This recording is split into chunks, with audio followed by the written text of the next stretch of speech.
고속도로에서 사람 3명, 저까지 포함 3명 태우고 에어컨 켜고 엑셀을 풀악셀 밟고 있어도 100km가 안 되더라고요. 아, 에어컨 꺼야 돼요. 그러니까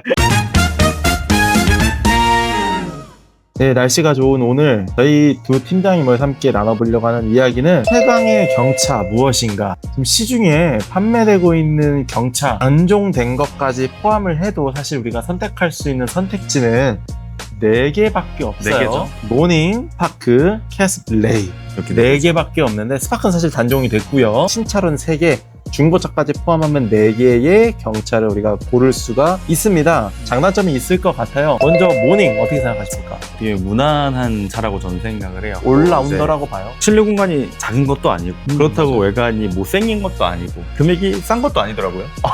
맞아, 싸지도 않아요. 네, 금액이 싼 것도 아니더라고요. 그래서 무난한 음. 차가 아닐까. 어떻게 보면은 다른 차들은 각자 차만의 좀 특색이 좀 갖춰져 있다라고 생각을 해요. 뭐 레이 같은 경우에는 공간이 있을 거고, 스파크 같은 경우에는 뭐 안전이나 출력이나 이런 부분이 있을 거고, 육각형이 좀 잘 맞아 있는 차가 저는 모닝이라고 생각을 해요. 상당히 여성 운전자분들이 많이 선호를 하시고, 그래서 좀 비싼 감도 있지만, 그러니까 육각형의 차 8박 미인이 아닐까. 그냥 단순히 차가 필요하다. 저는 모닝 너무 좋은 것 같아요. 출시된 지도 워낙 오래됐으니까 쉽게 구할 수 있잖아요. 뭐 스마트키 정도 들어간 올류 모닝이라 500만 원 많으면 600만 원 선이면 구할 수 있는 것 같고, 사고 없는 차들 그렇죠. 당근만 뒤져도 차가 쏟아지고. 근데 연식이 최신에 가까워질수록 차량의 가치에 비해서는 말도 안 되게 비싸진다는 느낌은 있어요. 한 20년식 정도 모닝 됐으면 5, 6년 정도 시간이 흘렀는데 여전히 사실은 우리가 구매를 해야 되는 비용이 1000만 원이 넘는 경우가 맞아요, 수두룩하거든요.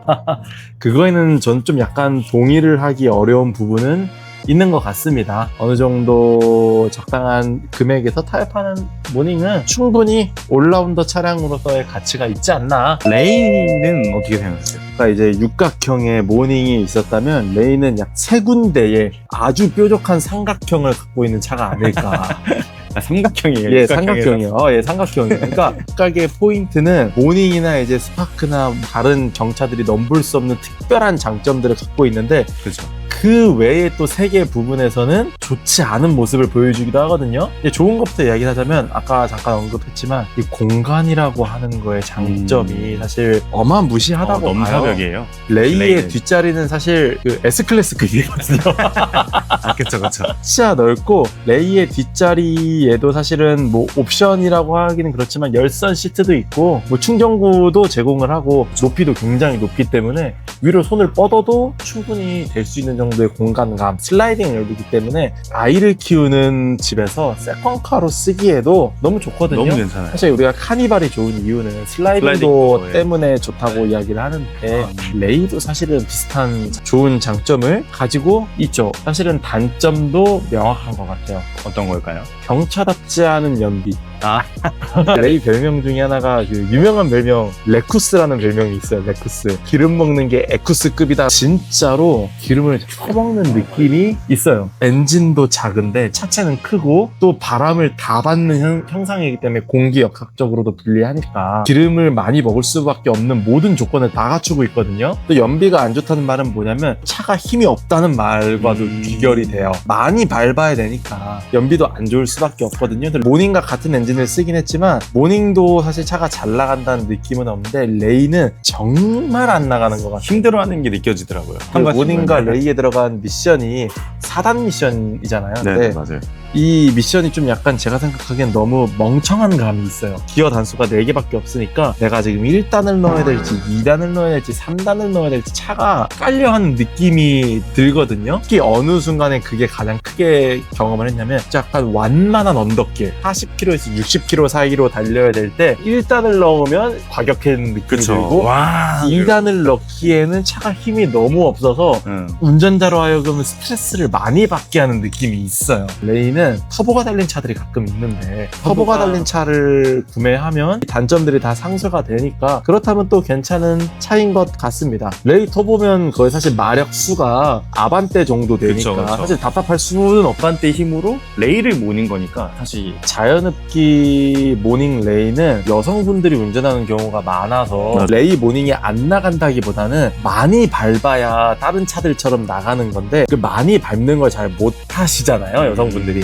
그런 면에서 터보를 사는 것도 좋은 선택인 것 같아요. 그래서 중고값도 많이 비싸기도 하고요. 터보가 달렸으면. 터보 레이는 비싸죠. 마지막 단점이 레이는 비싸다는 거예요. 아, 경차 수준의 가격이 아니다. 레이를 살 돈이면 아반떼를 충분히 살 수 있다. 이게 제가 말씀드린 이제 세 번째 단점이거든요. 그래서 너무나 좋은 세 가지의 장점을 갖고 있지만 우리가 또 구매를 고려하게 만드는 단점, 너무나 큰 단점 세 가지도 비싸요. 가지고 있다. 용도에 맞다면 레이만한 차가 없지만 다시 한번 고려를 해보는 게 좋지 않을까 싶네요. 다음 차량도 한번 이야기를 해보려고 하는데 캐스퍼 잘 모른다고 하시긴 했는데 캐스퍼요? 어떻게 생각하세요? 저는 개인적으로 경차인데 왜 경차 금액이 아닐까라는 생각이 첫 번째 있었고, 예쁘다는 커다란 장점이 있지만 이제 너무 비싸다. 중고가도 사실 한때는 프리미엄 붙어가지고 더 비싸게 팔렸어요. 날고 기어봤자 경차잖아. 그렇죠. 퍼포먼스적으로 뛰어난 것도 아니고 공간이 막 넓은 것도 아니고. 캐스퍼라는 차는 제가 생각하기에는 그 세일즈 포인트는 나는 경차만으로도 충분해. 그러니까 좀 비싸지만 예쁘고 뭔가 좋은 경차를 탔으면 좋겠어 라는 심리를 노린 것 같은데, 그렇게 생각했던 모든 사람들이 결국 캐스퍼로 본인의 차 인생의 끝을 내진 않더라고요. 그렇죠. 무조건 기변하고 음. 다음 차로 넘어가게 되더라고요. 이게 뭐 이제 사회 초년생분이나 혹은 이제 뭐 주부분들이나 캐스퍼에서 정착해서 쭉 타시는 분은 없는 것 같아요. 좀 본 적 없어요. 예. 그 다음을 바라보고 그치.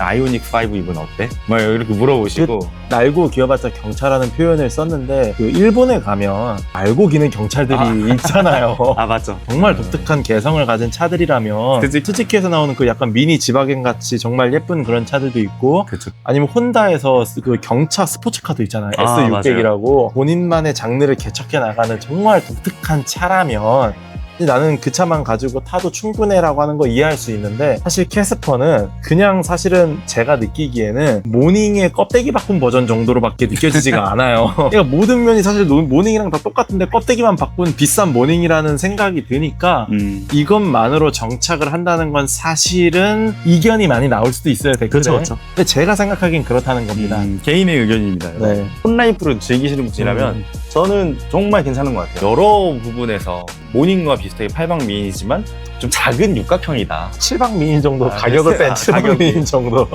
네, 어쨌든 근데 가격이 그 모든 걸 줄여서 저는 그 면적 자체가 되게 줄어든다고 생각이 들더라고요. 저는 캐스퍼를 사더라도 반드시 터보 달린 걸로. 왜냐면 이 모닝이랑 좀 다른 게 캐스퍼는 터보를 추가하는 비용이 저렴하잖아요. 맞아요, 50만 원이나 60만 원밖에 안 하니까 무조건 추가를 해라. 제가 그 엔진에 대해 별로 그렇게 기억이 좋지 않아요. 도로에서 사람 3명, 저까지 포함해 3명 태우고 에어컨 켜고 엑셀을 풀악셀 밟고 있어도 100km가 안 되더라고요. 에어컨 꺼야 돼요. 그러니까 100km를 못 넘더라고, 고속도로에서. 그쵸. 그 차 뭐 엔진 상태가 나쁘지 않았는데도 이 엔진 힘이라는 게 내가 막 밟고 운전을 하겠다라기보다는 도로의 흐름에 맞는 최소한의 안전과도 관련이 있는 거니까 터보가 또 싸니까 저렴합니다. 얼마 차이가 안 나니까. 마지막으로 이제 단종된 차긴 하지만 스파크 차량 뭐 팀장 어떻게 생각하시나요? 저는 사실 경차 중에는 스파크가 제일 나은 게 아닌가라는 생각을 해요.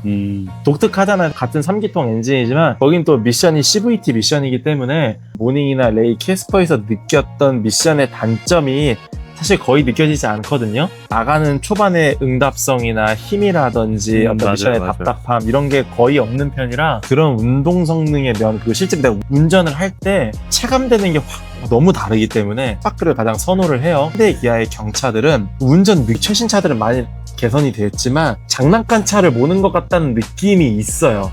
근데 스파크는 그런 느낌이 확연히 적거든요. 핸들 자체도 사실은 훨씬 묵직하고 내가 차와 어쨌든 내가 일치된 듯한 느낌을 훨씬 많이 줘요. 근데 이 핸들이 또 무겁다고 하면 버튼을 눌러서 핸들을 가볍게 할 수도 있고, 디자인도 나쁘진 않은 것 같아요. 경차 디자인 다 비슷비슷하지만 가장 무난하게 괜찮은 디자인이라고 보고요.